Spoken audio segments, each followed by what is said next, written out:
Hey, bro, so crazy. So listen, I was going to the gym. Put your time with your time is not on. I was going to the gym, right? And as soon as I was getting out the car, I heard this lady say, "Hey, you better turn your ass around. You better not have had to split that damn pole." Talking to a kid, this kid was terrified. Hey, listen. I died laughing. Old black people be serious about that. Bro. And superstition. Mad serious, bro. So I remember my mom was like that. Hey, what's up? I'm glad you guys tuned in for So What You Think. We're going to be talking about unspoken hood rules, all right? So I know in our household we had this rule. I don't know what y'all think or what your rule was if you came from the hood, but we had the superstition thing. We couldn't split the pole. We couldn't open an umbrella in the house. And my mom had this rule that if you got beat up, you had to go back and fight whoever whooped you. That's facts. That's facts. That's a lot of pressure you get put on. Bro. But then the other kid has the same, that mama's telling them the same thing. Like, don't come in here with your ass whooped. But sometimes you just can't beat somebody up. Bro. There's people you can't whoop. Listen, I remember I got jumped. And my mom was like, well, you got to go back. And they was like, which one of y'all fought my son? Y'all got to fight him one-on-one, bro. I played like I had an asthma attack, bro.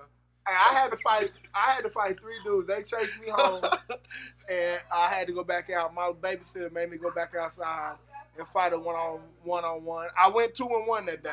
I did. I did my kids the same way. I did my kids that way. Did you? When we stayed in Musgrave. Actually, we had a trampoline.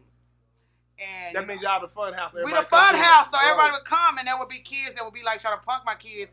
And I'd be like, y'all not finna run you off your trampoline. So I would make my kids go out there and knuckle up. And I don't care if my kids jump your kids. It's what happens at this address. Okay, my mom wouldn't even let that go down. So let's ask this. We fighting. Do we learn some toxic behavior that's actually not beneficial and healthy for us when we grow up in the hood? I'm going to say the hood because some of us didn't even grow up in the hood. We just grew up in a nice middle-class area with a bunch of black people that still made us fight. Right. Yeah. And the whole not snitching. That's another one. My thing is, okay, so if nobody knows, one of the biggest drug dealers in America, her name was Jamaica Thompson. She was a black woman. They called her Queen Pen. Are you snitching? No, I'm not snitching. I read it was a documentary. I still got one. Don't be trying to cup of tea down, bro. Don't be trying to cup of tea down. I'm about to run about this podcast. I can't be involved. Listen, no. What we doing? No, listen. Is this already on the book? This is already on the book. It's a documentary I read. Okay. Her name was Jamaica Thompson, and she's from L.A. They called her Queen Pen. She was a huge cocaine crack dealer. She made millions of dollars. Her initial husband, who was in the business with her, he got killed. So she took a lover there soon after. Not soon after, but after he died. Her lover snitched on her. So when it was time for her to stand trial, when they finally got caught up with her, she said she's not snitching because nobody held a gun to her head and told her to sell drugs, which made sense to me. Okay. But in my defense, if I was put in a position where they're saying, do you want to be away from your kids for 20 years? Or do you want to tell us, listen, I'm not going. If I'm gonna stand up for what I've done. That's just the honorable thing to do. But if it's something that I really didn't have to do and I got put in a situation, just call me Patty LaBelle because I'm singing. Mental note. Singing. Yeah. Don't do shit. I will snitch. I will tell.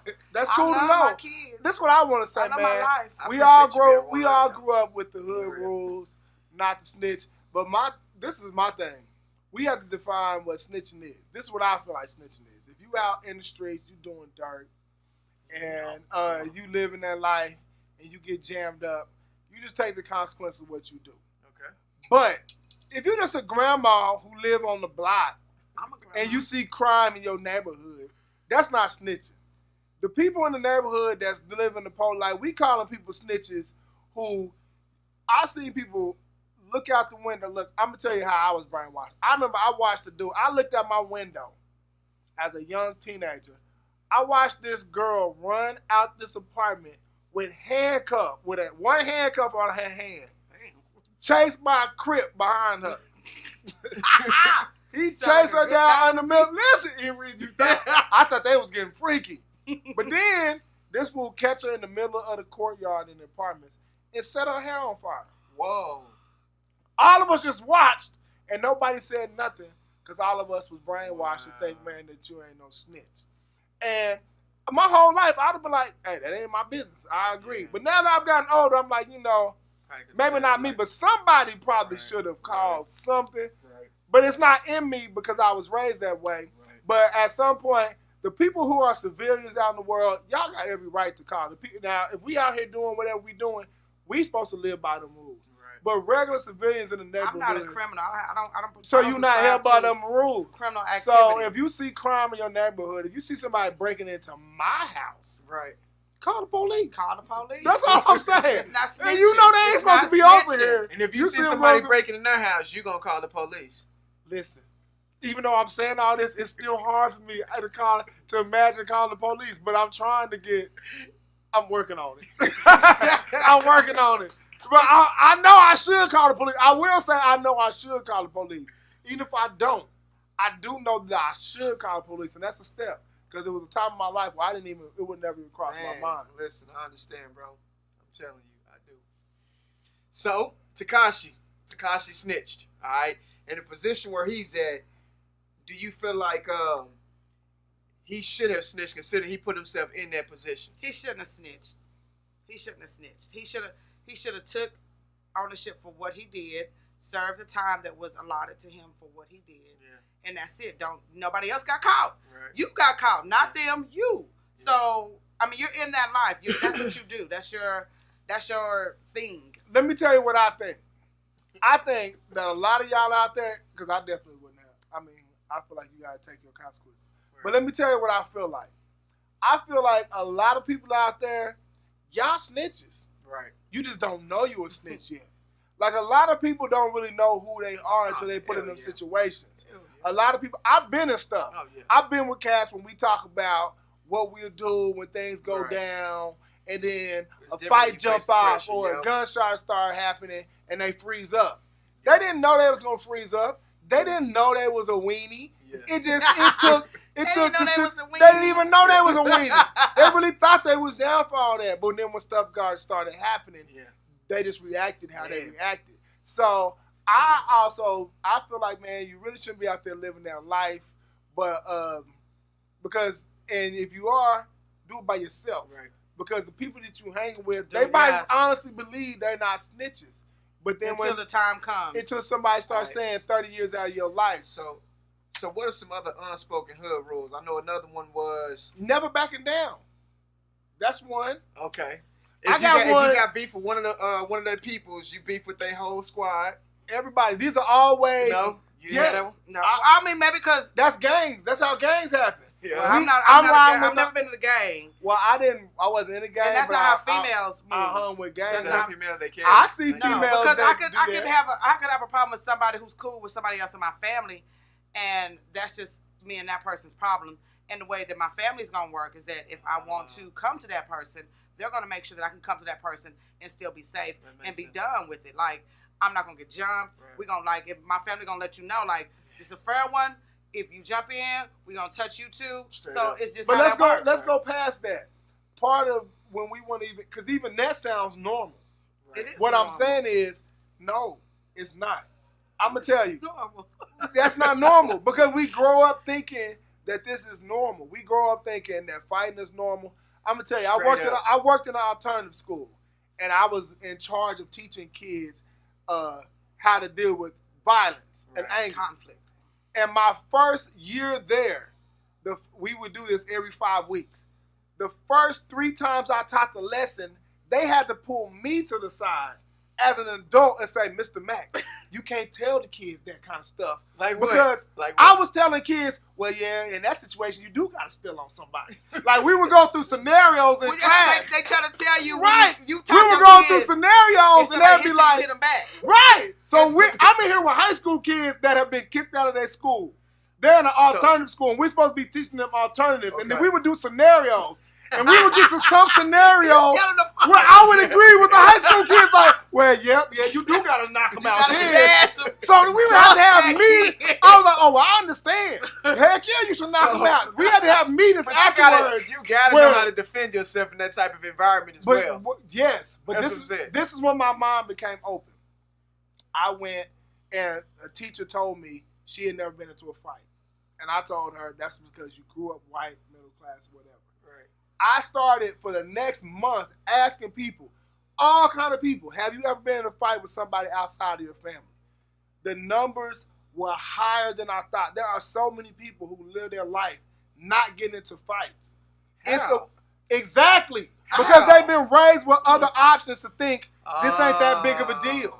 My whole pride and my whole life is not on the line over this confrontation. Listen, we've been brainwashed to think that arguments are worth dying over. Right. Everybody has not been taught that. That's the toxic thing that we learn in the hood that I'm trying to outgrow. But I had to relearn by talking to other people. Like, even people who I'm like, okay, yeah, he seemed kind of hood. We work. I'm like, man, you ever been in a fight with somebody not in your family? No. I'm like, how? Yeah. Like, how do you make it? He's like, I have an older sister who's never been a fight in her life, and we come from a fighting family. Like, you know what? And she encouraged me to fight as a child. Like, she would be the one to tell me, and they always call me Nikki. They be like, Nikki, don't let him hit you first. Right.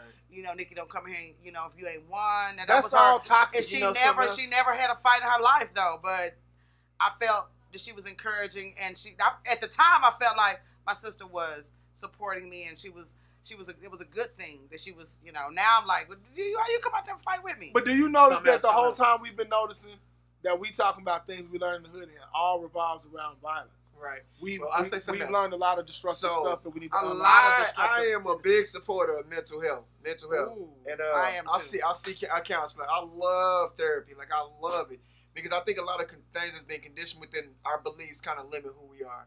Just coming from scarcity, coming from toxicity, coming from violence, and thinking that it's normal, which is crazy, right? Mm-hmm. And so there's a kid that I'm mentoring right now. I just had him go see a counselor because he had anger issues. And I'm like, bro, you don't even recognize triggers as being hit. So I remember having this conversation with my father, and he's not an emotional individual.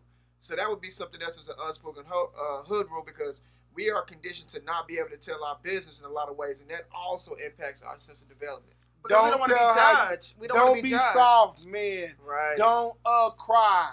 Don't tell your business, and also don't admit when you down. So we don't go to therapy. We don't need. That all keep your business to yourself.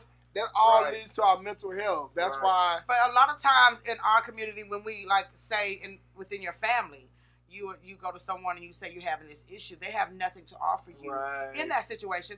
But they're going to get on the phone 5 minutes after they finish talking to you and run your business. So I promise you, like, I love my family to death. I love them, but I promise you there's not anything that I share with the majority of my family that goes on within my household. I have a niece that I would share anything with. I have a sister that I'm youngest of 14 kids. I have a sister that I would share anything with. I have one niece that I would share anything with. But I'm like, for the majority, I'm like, if I tell you that I'm having an issue with my kid, you have nothing to offer. And all I know that you're going to do is you're going to run your mouth. So I'm going to hear from another person in the family that's, I heard such and such, but I didn't tell you, so you got it from this bitch. And that just pisses me off. So I'm like, I don't offer. I mean, now let me say this. My kids have gone to counseling due to domestic violence between myself and their dad. And I encourage it. I encourage it because if my kids, I have great kids, but there could have been a point where they went a different way because I was picking up on things that was which is something else that's passed. So we've discussed violence, overly violent, over aggression. Let me tell you something else is the hood rule that pisses me off. Let me tell y'all. Once when I started talking about domestic violence, it was one time me and my baby daddy is fighting hard. He done picked up a coffee table and threw it at me. The man that stayed next door, now my front door is wide open, and he could see this man in here giving me hell. Do you know that man just walked by like it ain't none of my business?